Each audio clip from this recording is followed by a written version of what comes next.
Agora somos o Nixon.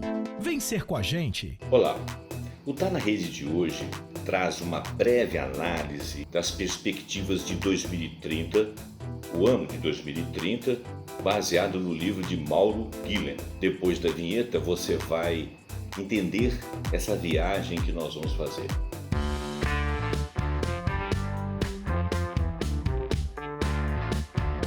Que nós vivemos momentos onde as mudanças foram precipitadas, e isto é algo inédito na evolução das várias gerações até aqui, todos nós sabemos. E nós já percebíamos que as mudanças prometiam nos levar a uma outra realidade. O advento desse agente infeccioso em nível global que nos obrigou a nos abrigarmos em casa, nos afastarmos uns dos outros, foi também um propulsor global destas mudanças mencionadas, e isso resultou em novos hábitos. Claro, e não supomos que o retorno a alguma normalidade o será como foi antes desse afastamento, desse fato inédito. A nossa sociedade agora é muito mais conectada pelos acontecimentos recentes. Já era antes, se tornou muito mais conectada. Nós temos 29 bilhões de dispositivos conectados, o que equivale a mais de 3 vezes a população humana. As manchetes sobre a tecnologia 5G, Wi-Fi 6 transformarão a conectividade, e isso tem sido notícia recorrente. Um fato importante associado à conectividade são sentimentos que mais impactarão os hábitos das pessoas, inclusive como consumidores, na convivência. Tudo isso faz parte de um hoje que tem perspectivas para o amanhã. Esse amanhã, de 2030, nós vamos viajar nele. Observando as notícias, verificamos que desafios políticos, crise climática, incertezas econômicas e, mais recentemente, a crise sanitária global e outras prometidas, deixa claro que o medo se instala. E o medo não é só um unificador global, ele já se tornou um unificador demográfico também.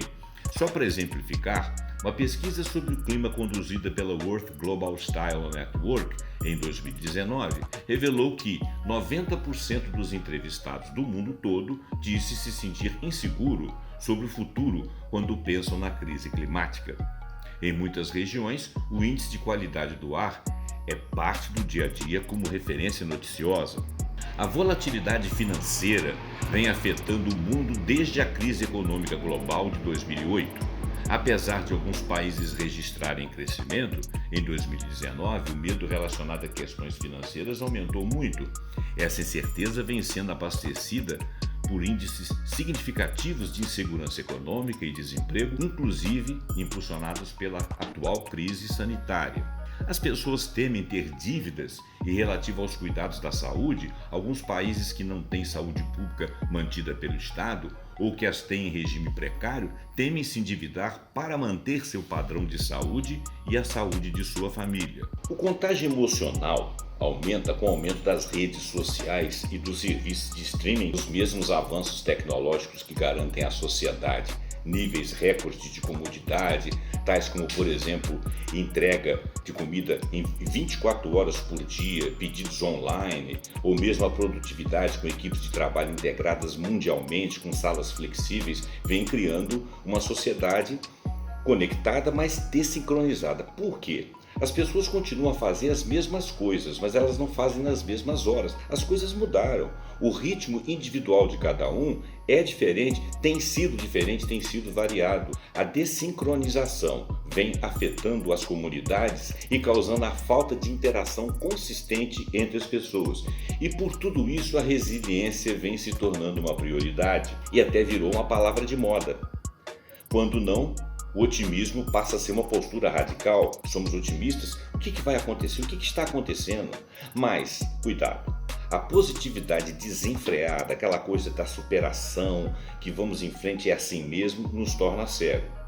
As mudanças de estado de espírito, ou as mudanças na conectividade, ou as mudanças nos pensamentos, as informações que recebemos, vêm nos trazendo dificuldades pessoais, ou dos grupos, ou até dos países. Intercomunicação de grupos, intercomunicação das pessoas, Tudo isso tem de ser avaliado. Não basta concordar e falar é assim mesmo, vamos para frente, estamos numa viagem de evolução, sem avaliar como estamos fazendo. Existem muitos parâmetros, se comparados com o passado, que nos dão a ideia de que avançamos muito. Porém, nunca foi tão importante não ser mais um e se deslocar como uma turba. Nos Estados Unidos da América, há menos pessoas abaixo da linha da pobreza e na Ásia, bilhões de pessoas deixaram a pobreza extrema. No futuro, boa parte da classe média estará na Ásia. A era da pós-verdade, das fake news e das fábricas de rumores estão nos levando a acreditar em informações falsas e imprecisas.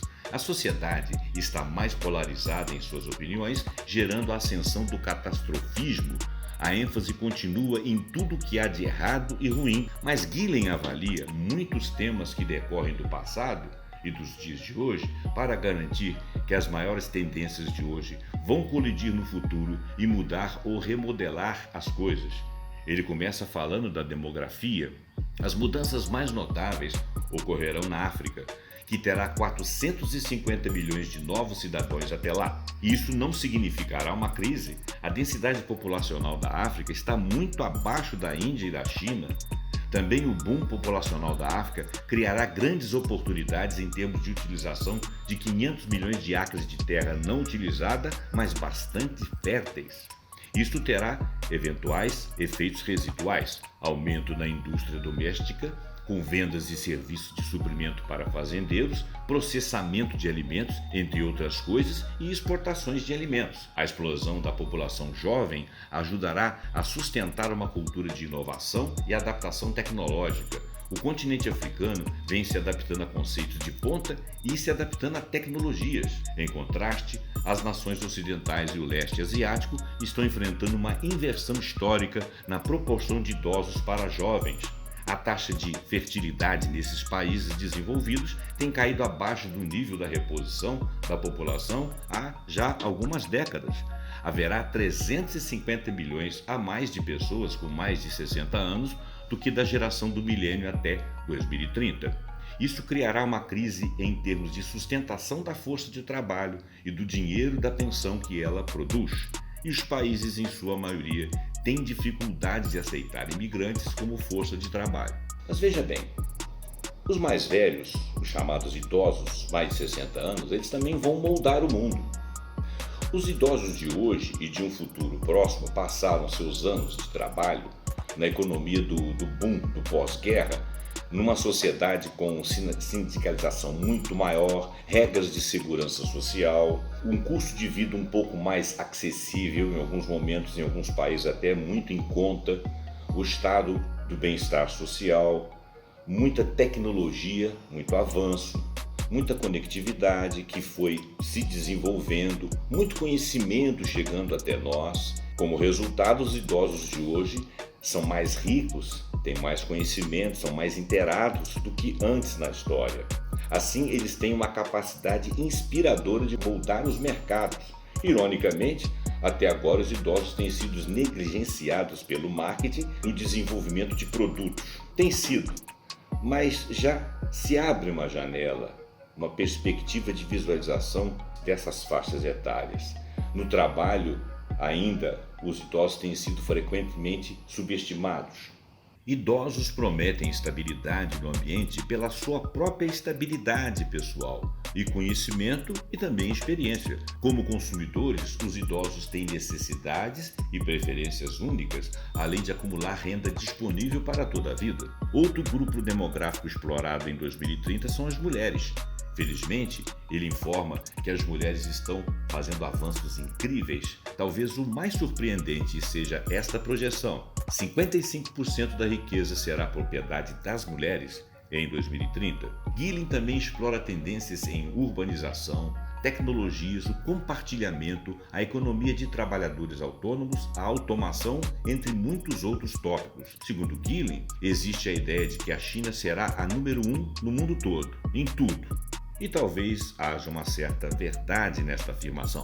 De qualquer forma, haverá uma luta pela supremacia mundial. A Índia também surpreende quando coloca uma sonda em Marte, primeiro país que consegue esta façanha na primeira vez que tenta. Mais uma supremacia que caiu.